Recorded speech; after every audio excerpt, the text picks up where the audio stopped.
Well, thank you, first of all, Secretary, for being with us. And I wanted to talk about the fact I was reading an article that said you've decided to run again for this particular office. You had considered others, but you thought this was a very critical time to stay in this role. How come? Well, there was a great example set for me by our county clerks, most of whom ran for re-election this year. This is a tough job. It's always a tough job, but never more so than it's been the last few years. And I was very grateful that almost all of our clerks ran again, or those who retired, their deputies stepped up, and I thought I should do the same thing. I would love to run for a higher office, but right now I feel like I'm needed at my current post. Let's talk about that critical time because we have poll workers who are being harassed. We have death threats that you've even received. We have county clerks who are just being inundated with open records requests. I mean, it's a tough job anyway, but at this particular time in history, what in the heck is going on? This is a difficult time to be a public official. I don't mean to suggest that it's just election officials that are dealing with the abuse. The governor gets it.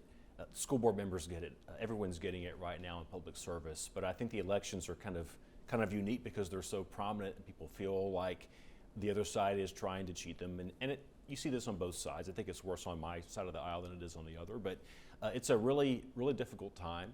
But Kentucky actually has gotten it pretty easy compared to some other places in our country where things are even worse than they are here. There actually has been violence in some other places. There's been violent threats. There's been people arrested and prosecuted successfully. It's not been quite that temperature here in Kentucky yet. But let's talk about the disruptions and the conspiracy theorists because you have come out and said this is not true. We have had integrity. Our voting systems are secure, all of those things. How do you combat conspiracy theories like that? Well, there's two aspects to this. Number one, all I can do is offer facts. All I can do is go out there and explain to people, no, that's not true. Here's how we actually do this. Trust legitimate sources. Trust the State Board of Elections, your county clerk, your poll workers, our office. Don't trust memes on Facebook or YouTube provocateurs. That part of the job I can handle. But the other part, I really don't have the resources, which is there's just a mass paranoia right now in American society.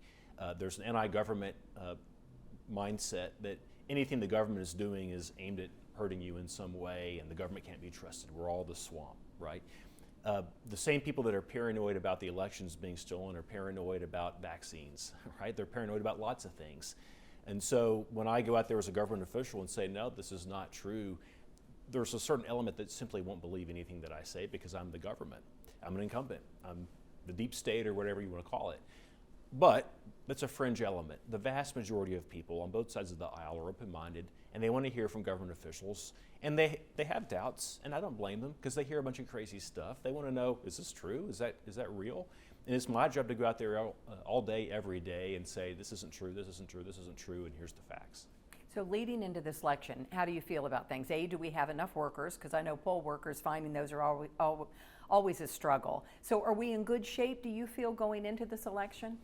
I think we're going to have a smooth election. I feel a lot more optimistic today than I did a couple of months ago. 2 months ago, we had kind of a twin problem of, number one, a lot of frivolous lawsuits against our office and the county clerks, people trying to disrupt our process by requiring us to reperform the primary election, recount the votes in races that weren't competitive. Right, that were landslides. Yeah, landslide elections. And then the other was a lot of open records requests on us. And of course, we followed the Open Records Act.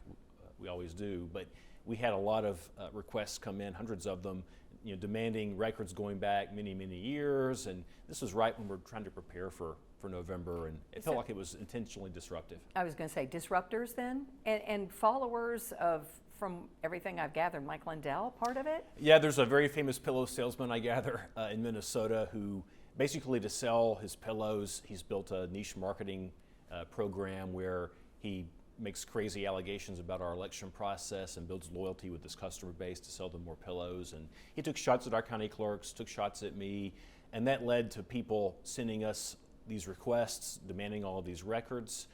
And sometimes the requests were just gibberish. They didn't make any sense. We would call the constituents and say, what are you looking for? They'd say, I don't know. Mike Lindell told me to send this. That's kind of calmed down now, fortunately, and we've been able to actually focus on our real job, which is ensuring ready a for smooth election. elections. So to your question, I do feel pretty optimistic about this election going pretty smoothly. We've had a lot of our poll workers who took 2020 off, re-enlist. A lot of our seniors, especially, who weren't safe during COVID, working the polls. Now they feel safe and they're coming back. When I first was elected in 2019, I testified to the legislature before COVID, even before I was sworn in, that we've got a crisis with respect to poll worker retention and recruitment. Look, it's a hard job. It's a 12-hour plus day. You get paid like $100, $200 tops, and you have to deal with the general public. It's hard to get people to sign up for that, especially younger generations. I'm a Gen Xer. My generation just doesn't really volunteer or show up civically, generally, let alone for this. So that's the biggest challenge that I've got long term, I think, is finding a younger generation of people to step up and be part of this democracy. Civics engagement, which we talk about all the time, but like you said, it makes it especially difficult in the political climate if people feel they're going to be harassed when they're trying to do their civic duty of being a poll worker. So kudos to them for stepping up, and I hope it works out well for them. Speaking to civic education quickly, this is something that we've got that we're going to be talking about a great deal the next year or so. The biggest problem we've got in getting civics education back in the classroom is our educators are terrified to teach it. They're worried about being accused of indoctrination. And if the teachers don't feel safe, they're not going to teach. Right. We've got a reckoning to figure all this stuff out. I totally agree with you. Back to this election, one of the things that I heard you say, this ballot is big. It's long, right? This ballot's a whopper. I don't know that we've ever had a ballot that is this long. I heard you say that. Like, could be Yeah. unprecedented? I think it is, just for this reason. The state Supreme Court ruled a few years ago that if an amendment to the Constitution goes on the ballot, it can't just be summarized by the Secretary of State. It actually has to be spelled out word for what changes it would make to the Constitution. And one of the amendments we have is 744 words by itself. Wow. It's a long, long amendment. And that's just one of them. There's two amendments. You also have almost every judicial race in the state on the ballot. You have every county race in the state on the ballot. You have Congress, you have the legislature, you have city races. And so collectively, it's a very long ballot. And something I want Kentuckians to realize is that if you vote straight ticket, that's great, that's your right, but you've missed like 2/3 of the ballot. There's judges, there's constitutional amendments, there's local races as well. So one thing that I've heard you say too that I think is great advice, because I said to my husband this morning, we've got to print our sample ballot out so we can look at it, study it, do our homework before we get into the polls. That's right. If you go to sos.ky.gov, we've got every sample ballot in the state. You can click on the link, you can find your county, find your precinct, and it'll tell you every single race on your ballot. I did the same thing yesterday and studied up on my votes. One thing you mentioned in an interview, and I didn't know this, I didn't know there was a time limit when you voted. I mean, I don't know how strictly it's enforced. I did not know that. Well, fortunately, we don't have lines generally in Kentucky elections, and so we don't have to enforce this law, but there actually is a time limit of 4 minutes to vote per statute. Now, they'll not enforce that if there's no line, and generally we don't have long lines, fortunately, at the polls, because we've been able to open the polls back up, because we've been able to expand early voting. So absent lines, we won't enforce this rule. I hope that we don't have to. Let's talk about voter turnout. What are you expecting for this election? So in 2020, we set record turnout in both the primary and the general. That's partly because we made voting so easy, but part of it's not anything that we did at all. It's just high turnout driven by polarization, and this is a national phenomenon. That polarization is still here, but in these elections in Kentucky, we've not seen a lot of competition at the top of the ticket. And my view is that competition is driven by the top of the ticket. People don't come out to vote necessarily for the mayor or the city council or the state legislator. They come to vote for the top of the ticket. So my gut is that we're going to be somewhere in the 40% range, maybe a little higher. That's about what we were in 2019 when I was on the ballot. That's about what we were in 2018, the last midterm election, probably 40 to 45%. The big X factor that we don't know the answer to is, does Amendment 2 drive a high turnout? Right. It certainly did in Kansas a couple of months ago, a huge turnout in Kansas. We've not, at least to date, seen that sort of a turnout being suggested by... There are a lot of ads, you know, for and well, against, obviously. There are ads, but not at the kind of level that you saw in Kansas. In In Kansas, $22 million was raised and spent roughly equally between the pro side and the anti side. In Kentucky, you're looking at maybe $3 million and about maybe 5/6 of that is on the pro-choice side and the rest on the pro-life side. Unless there's a significant paid media presence driving turnout, I don't think that you'll see this amendment drive the turnout. Let's talk about access, because that's been such a big thing, especially during COVID, and the saying that you're using, easier to vote, harder to cheat. So early voting landed on 3 days? Well, we've got a total of 10 days to vote. We've got certainly Election Day, November 8th. Right. We've got 3 days of no excuse early voting, the 3rd through the 5th of November. That's the Thursday, Friday, and Saturday before Election Day. But we also, this session, added another 6 days. If you can't vote those days, but you want to vote in person, you can certainly vote absentee if you want.